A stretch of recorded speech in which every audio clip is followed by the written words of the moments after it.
एक थाने में काफी देर से एक ट्रक खड़ा हुआ था जिसके अंदर बहुत सारी सब्जियां लदी हुई थी। उसको पुलिस वाले पकड़ के लाए थे और साथ में ही उस ट्रक के जो ड्राइवर और हेल्पर होते हैं उनको भी पुलिस वाले पकड़ कर ले आते हैं। वो काफी देर से उन पुलिस वालों से और थाने वालों से विनती कर रहे थे कि साहब, इसके अंदर सब्जियां भरी हुई हैं और अगर ये समय से मंडी नहीं पहुंची तो इसके अंदर जो भी सब्जियां हैं वो सब खराब हो जाएंगी और सब्जियां खराब होने के बाद एक भारी नुकसान हो जाएगा। लेकिन पुलिस वाले उसकी बात पे ध्यान नहीं देते और कहते हैं कि इस ट्रक ने एक एक्सीडेंट किया है, तो तुम कैसे उम्मीद कर सकते हो कि हम इस ट्रक को जाने दें। जिसके बाद ड्राइवर जो होता है वो बोलता है कि सर, अगर ऐसी बात है हम दूसरा ट्रक मंगा लेते हैं और इसके अंदर जो भी सब्जियां हैं उसमें भर के मंडी पहुंचा देंगे और आप इस ट्रक को रोक सकते हैं। लेकिन पुलिस वाले फिर भी उसकी बात को अनसुना कर देते हैं। लेकिन बार बार आग्रह करने के बाद वो पुलिस वाले कहते हैं कि अगर तुम ये चाहते हो कि हम इस ट्रक को जाने दें तो आपको 2 लाख रुपये देने पड़ेंगे और हम कोई केस भी दर्ज नहीं करेंगे और आपसे कोई पूछताछ भी नहीं होगी। ये सुनने के बाद जो कंडक्टर और हेल्पर होते हैं वो बोलते हैं कि साहब, अगर बात 20,000 रुपये की होती, 20,000 रुपये की, तो शायद हम इंतज़ाम कर लेते, लेकिन हम 2 लाख रुपये का इंतज़ाम शायद नहीं कर पाएंगे। ये सुनने के बाद वो पुलिस वाले गुस्सा हो जाते हैं और कहते हैं कि अगर इंतज़ाम नहीं कर सकते तो ये ट्रक कहीं नहीं जा सकता और उनको धक्के मार के थाने से बाहर करने लगते हैं।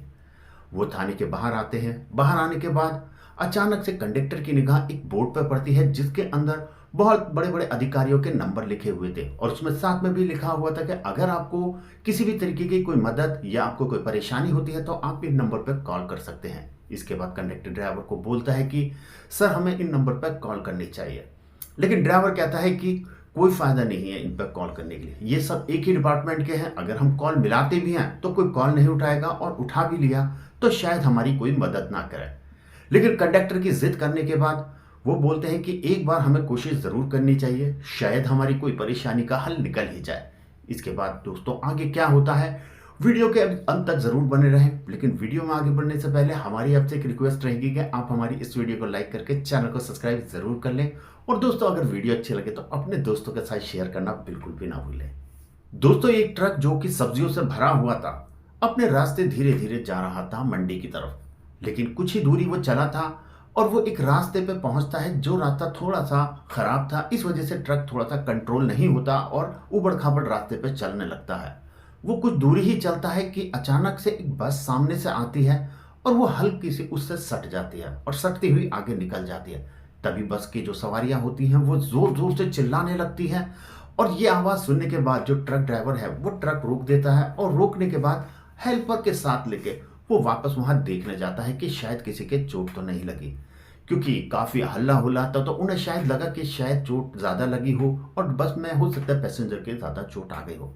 लेकिन वहां देखने पर पता चलता है कि बस थोड़ी सी टच कर गई थी, क्योंकि रास्ता बहुत खराब था और इसमें ड्राइवर की भी थोड़ी सी गलती थी जो थोड़ी स्पीड में चला रहा था।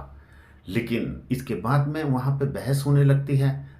लेकिन तभी इस बीच वहां पर पुलिस आ जाती है। पुलिस ये मामला सुनती है और उसके बाद बस और ट्रक दोनों को लेकर थाने पहुंच जाती है और पहुंचने के बाद कहती है कि ये एक्सीडेंट का मामला है, इस पे ये केस दर्ज होगा और इसके बाद तुम लोगों पे जो भी कानूनी कार्रवाई है उस हिसाब से कानूनी कार्रवाई की जाएगी। ये बातें सुनने के बाद वहां जो ट्रक ड्राइवर और हेल्पर थे वो दोनों पुलिस वालों से मिन्नतें करने लगते हैं कि साहब, इस ट्रक के अंदर सब्जियां भरी हुई हैं और अगर ये समय से मंडी नहीं पहुंची तो इसके अंदर जितनी भी सब्जियां हैं वो सारी खराब हो जाएंगी, आप इसे जाने दीजिए। लेकिन पुलिस वाले कहते हैं कि अगर तुम इस ट्रक को ले जाना चाहते हो और चाहते हो कि आप पे किसी भी तरीके की कार्रवाई ना की जाए तो तुम्हें 2 लाख रुपये देने होंगे। ये सुनने के बाद वो लोग बोलते हैं कि सर, हम इतने पैसों का इंतजाम कहाँ से कर सकते हैं, हम तो मजदूर इंसान हैं। हाँ, अगर बात 20,000 रुपये के आसपास तक भी होती तो हम कैसे भी इंतजाम कर देते, लेकिन हमारे पास की 2 लाख रुपए का इंतजाम करना नहीं है। ये सुनने के बाद वहां पुलिस वाले बहुत गुस्सा होते हैं और वो उन्हें डराते हैं, धमकाते हैं और थाने के बाहर खदेड़ के खड़ा कर देते हैं। तभी बाहर खड़े हुए अचानक से कंडक्टर की निगाह सामने एक बोर्ड पर पड़ती है जिस पे बड़े बड़े अधिकारियों के नंबर लिखे हुए थे और साथ में ये भी लिखा हुआ था कि आप हमें किसी भी समय किसी भी मदद के लिए फोन कर सकते हैं यदि आप कोई परेशानी में हैं तो। इसके बाद कंडक्टर ड्राइवर को बोलता है कि साहब, क्यों ना हम इनसे मदद ली जाए, शायद ये हमारी कोई मदद कर सकें। लेकिन ड्राइवर कहता है कि ये हमारी मदद नहीं करेंगे। लेकिन फिर ड्राइवर कहता है से कंडक्टर कहता है कि शायद कोशिश करके देखने में क्या हर्ज है। तो ड्राइवर कहता है कि अगर हमने इनको फ़ोन किया तो पहले फ़ोन नहीं उठाएंगे, अगर फ़ोन मिला भी दिया तो शायद एक डिपार्टमेंट के लोग हैं, हमारी मदद ना करें।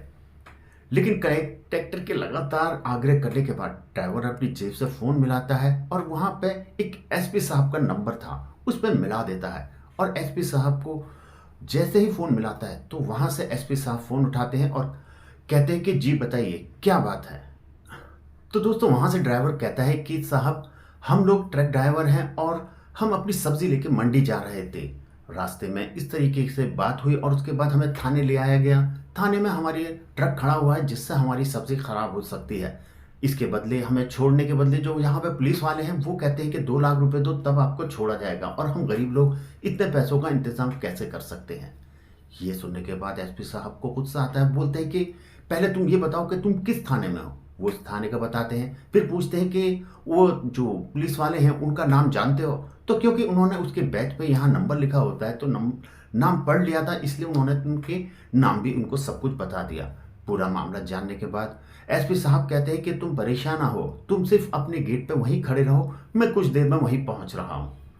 दोस्तों क्योंकि एसपी साहब इस समय सो रहे थे, रात का समय था, अपनी नाइट ड्रेस में थे, लेकिन फिर भी अपने काम के प्रति वो इतने निष्ठावान थे, इतने लगन था कि उन्होंने बिना देर किए वहीं पर अपनी गाड़ी निकाली, अपनी यूनिफॉर्म कार के अंदर रखी और सीधा उस थाने की तरफ चल देते हैं। कुछ ही देर में एसपी साहब उस थाने के गेट पर पहुंच जाते हैं। वहां पर कार से ही वो देखने लगते हैं उन दोनों को, ड्राइवर और कंडक्टर को, लेकिन वो कहीं नहीं दिखाई देते। तभी उनकी निगाह पास में ही एक चाय के स्टॉल पर पड़ती है जहां पे वो दोनों चाय पी रहे थे। इसके बाद वो उनको बुलाते हैं, लेकिन वो ड्राइवर पहचान नहीं पाता। वो बताते हैं कि मैं ही वो एसपी हूँ जिसको आपने फ़ोन किया था। इसके बाद वो पूरी घटना की जानकारी लेते हैं। फिर वो कहते हैं कि कोई बात नहीं, तुम ज़्यादा परेशान ना हो, तुम्हारे पास ये गमछा है, ये मुझे दो। और वो गमछे को कुछ इस तरह से बांध लेते हैं जैसे कि कोई उन्हें बाहर का इंसान सही से पहचान ना सके। और वो कहते हैं कि तुम मेरे साथ चलना और पुलिस वालों से कहना कि ये इस ट्रक के मालिक हैं, इनसे ही जो बात करनी है आप करिए। इसके बाद वो तीनों लोग वहाँ जाते हैं और जाने के बाद उन पुलिस वालों से वो मिलवा देता है। पुलिस वाले कहते हैं कि देखो अगर आपको ये ट्रक छुड़वाना है तो आपको इसके बदले 2 लाख रुपए देने पड़ेंगे, ऐसा वो पुलिस वाले एसपी साहब से कहते हैं। इसी बीच वहां पे बस का जो ड्राइवर बैठा होता है वो भी एसपी साहब के पास आता है और कहता है कि इन लोगों ने मुझे भी जबरदस्ती रोका हुआ है, मैं इनसे साफ कह चुका हूं कि मुझे कोई भी केस इन पे नहीं करना, क्योंकि मैं किसी लफड़े में नहीं पड़ना चाहता। मेरी सवारियां थी, उनको तो मैंने दूसरी बस से भेज दिया, लेकिन मुझे भी यहाँ जबरदस्ती रोका हुआ है, जबकि मैं इन ट्रक ड्राइवर पर किसी भी तरीके का कोई केस नहीं करना चाहता। और ये मेरी बस छोड़ने के एवज में मुझसे भी पैसे मांग रहे हैं जो मैं नहीं दे पाऊंगा। इसके बाद एसपी साहब ने बोला कि आपने बस क्यों रोक रखी है और ये जो एक्सीडेंट हुआ है इसमें गलती किसकी है। तो पुलिस वाले कहते हैं कि इसमें गलती ट्रक वाले की है, क्योंकि इसने थोड़ा तेज स्पीड पर चला रखा था जिस वजह से इसकी बस में साइड लगी थी।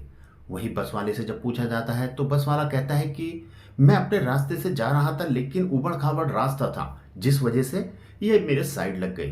ट्रक वाला कहता है कि मैंने तो हेडलाइट जलाई हुई थी, रात का समय था, अगर ट्रक नहीं दिखाई दिया तो हेडलाइट तो दिख सकती थी, ये ब्रेक लगा सकते थे या फिर साइड से आराम से निकाल सकते थे।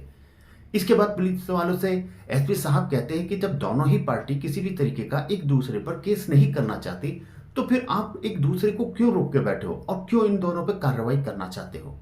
इसके बाद पुलिस वाले बोलते हैं कि माना कि कोई ज्यादा नुकसान नहीं हुआ था, लेकिन जिस तरीके से बस से ये ट्रक टकराया था, अगर ज्यादा हादसा हो जाता और किसी की जान चली जाती तो हमारे पर ही जवाबदेही आ जाती कि हम लोग अपना काम सही से नहीं करते, इसलिए इन पर कार्रवाई होगी और इसको रोका। लेकिन जब फिर से एसपी साहब कहते हैं कि जब ना तो बस वाला कार्रवाई चाहता है और ना ट्रक वाला चाहता है तो फिर आप क्यों ऐसा कर रहे हो। ये सुनने के बाद वो जो पुलिस वाले होते हैं वो गुस्सा हो जाते हैं, कहते हैं कि हमें ज्यादा मार पाट मत पड़ाओ, और अगर ज्यादा करा तो तुम्हें भी उठा के अंदर बंद कर देंगे, हमें तो पैसे चाहिए, अब पैसे दो और गाड़ी ले जाओ।